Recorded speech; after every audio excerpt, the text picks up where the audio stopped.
ఏవైందమ్మా ఈనాడు చినబోయాడే సూర్యుడు కణకణలాడే ఆ కళ్ళు కురిపించాయా కన్నీళ్ళు కనిపించని ఆ మనసు వెన్నని ఎవరికి తెలుసు అంతా తనవాడే అయినా తను ఒంటరివాడే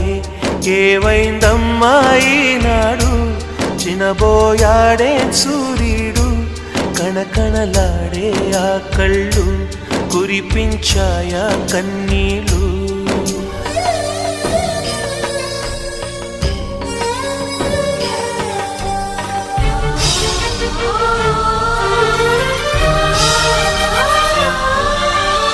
గుడిని దేవుడిని విడదీసే ఈ విపరీతం ప్రాణానికి దేహానికి